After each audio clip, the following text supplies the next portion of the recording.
Okay, that brings us to the next one, which is head voice. Remember, I said it's fuller, right? So head voice will sound.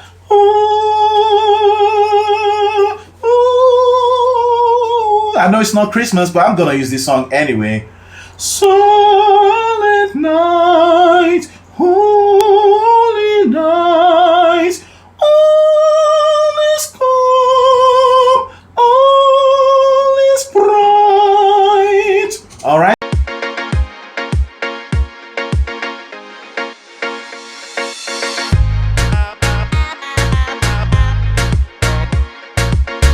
Hi, my name is Frank. Did you know that there are different tones you can generate from your vocals, different colors to make your singing more exciting and yes, colorful? And depending on the style you're going for or the sound you're going for, you can decide to tap into any one of them. Let's begin. Okay, so we'll start with the deepest. Yeah, let's start with vocal fry. Okay, with vocal fry, you can go way below your normal voice. I'm telling you, when I discovered this register, it helped me tap into my really, really lowest depth, lowest range. Okay, so vocal fry is when you hear each vocal vibration, vocal cord vibration. It sounds like this. And I'm sure it's something we all did as a kid, or most of us did as a kid.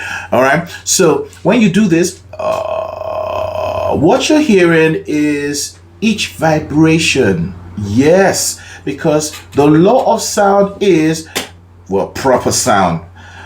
The lower you go in your range, the slower the vibration. It is the same with all sounds. All right, the higher you go, the faster the vibration. So that's why we can hear this, and this would enable you go deeper. So let's say we are currently here.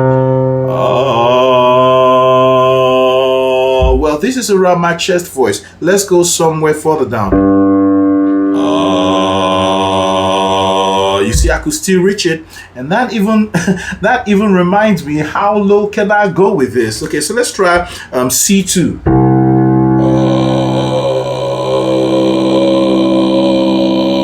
Cannot go any further than that. I just have to extend this octave. So let's try this one. Let's try semitone lower. Wow, that's amazing. So my lowest range is actually B flat 1 in the first octave. Yeah, and I can on a good day go all the way to F6. So that's about 1, 2, 3, 4, 4.5 octave range. That's what I have. Okay, so that is vocal fry. Now let's go to the next one. So you also have a tone level larynx, where your larynx is leveled. Yeah, when I say leveled, the larynx moves up and down depending on what you're doing. Okay, let's say for instance you're doing nothing, it stays neutral, it stays level. When you swallow, it goes up. This thing, guys can feel it more when you touch it. Try to touch it right now actually and swallow.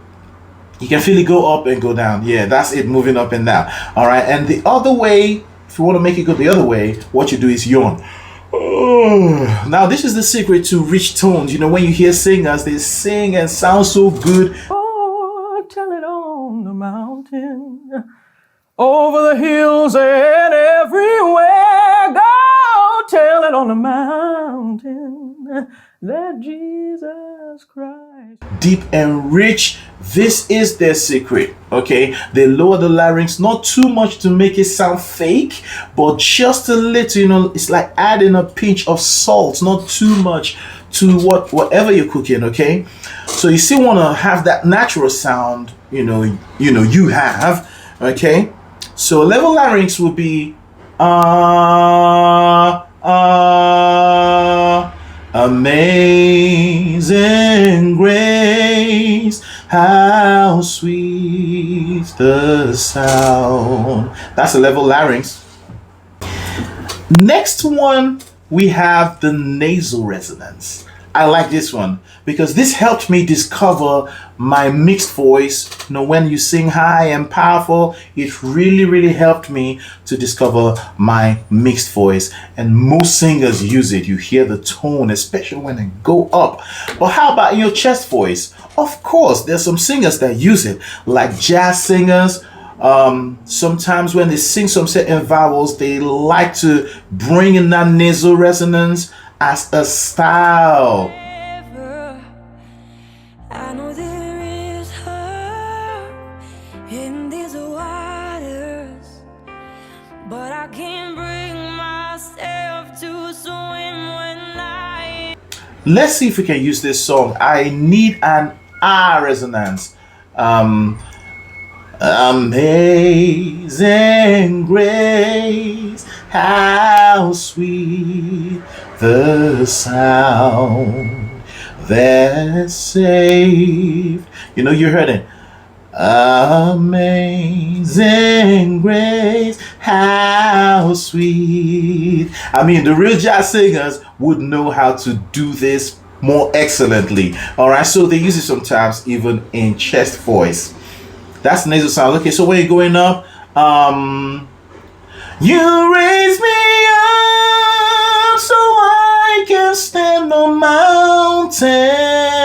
Did you hear it? You raised me up. Yeah, you heard a bit of nasal resonance. Yeah, that's it. And then we have another kind of tone.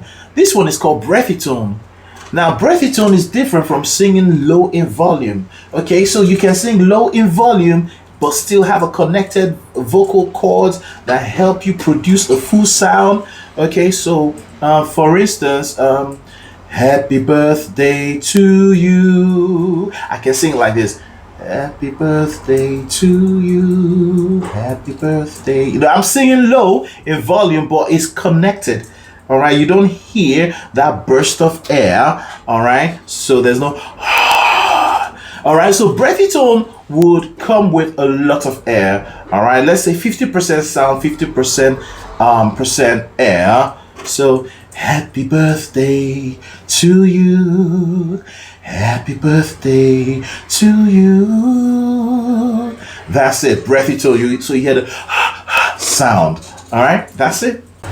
Let's talk about yet another tone. This one it comes with grittiness, distortion. Do you know you can push your voice in a way that causes your voice to distort? I wouldn't advise any singer to sing with this for long. Okay, some singers use it to show passion and emotion in their vocals, and it's tantamount with what we call growling. That's where you get growling for. You raise me up, you raise me up.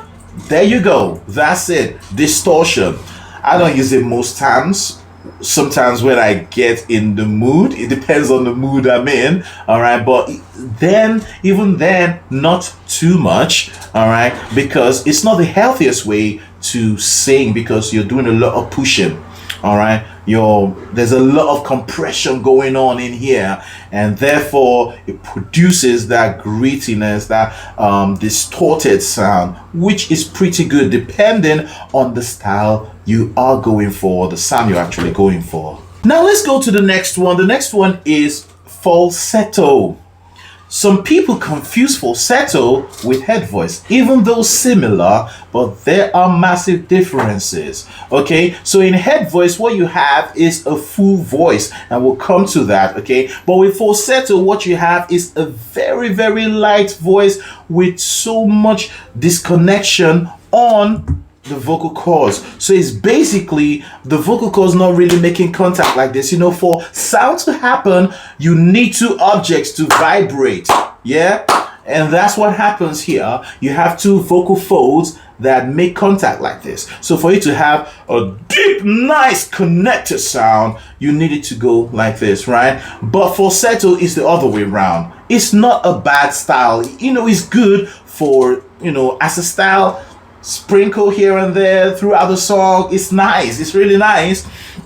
All right, but not as a permanent singing voice all the way through, you know, like that's the only voice you have to sing with. No, it's not a really healthy voice, because when something doesn't make contact so much like this, you see, you're gonna want to push too much to be heard, and that pushing is not healthy. You're kind of causing tension in the muscles that coordinate singing, and also your vocal cords as well.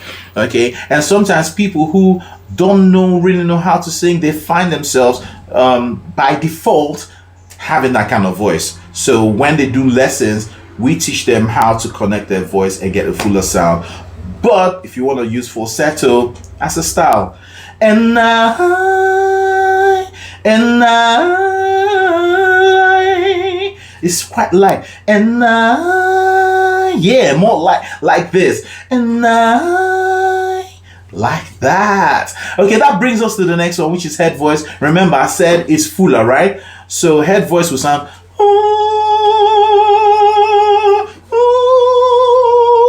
I know it's not Christmas, but I'm gonna use this song anyway. Silent night, holy night, all is calm, all is bright. All right, so that's head voice. Okay, and I'm not gonna talk too much about head voice because I have several videos I've talked about it. Okay, so let's go to the next one. And so the next one is the whistle tone. I guess for you ladies, I mean, it's easier for you to get to, but for us guys, it's quite rare. I mean, there was a time I could reach up to this F6, but I was like, you know what, in the whistle tone anyway, you can't really say a word or sing any word. You just use it as an effect and maybe show off. Yeah, so use it as an effect, show off for emotion, to be more emotive in your singing. But apart from that, you can't really say much. You can't really say anything with whistle voice, so it's just an effect. Wow, okay, I did it. I did even one higher than that. Wow, okay. Without even warming up. Okay, so guys, that's different colors you can use in your singing. You can use combination, not just one, a combination of several of them in one singing. And that's what you hear with good singers, really good singers. You hear more than one color, more than one tone when they sing, and you be like, wow, their voice is so lovely. You're doing a lot of stuff with their voices. Now, this is where you find out what exactly they are doing with their voices. Yeah, this is where I break it down and show you all their secrets so you can take them away and begin to practice and, you know, make it your own. You become very good at it. It becomes very natural with practice. So that's it. Make sure you put your comments in the comment section. And if you have any question or you want me to do any video based on any subject, please do let me know. Don't forget to click the join button right below this video. If this is your first time, you are so welcome. Thanks to all of you from all over the world. I really love you and I appreciate you. Thank you for all your support and your love. All right, so I'm gonna see you next time in the next video. For now is bye and see you later. Hey, don't forget to check out my website, okay? www.thevocallexicon.co.uk. Go there, there's a whole lot of stuff to see and you'll find out a lot more what I do apart from vocal coaching, what else I can offer you as a service. Okay, so I think that's it. So I'm gonna see you later. Bye.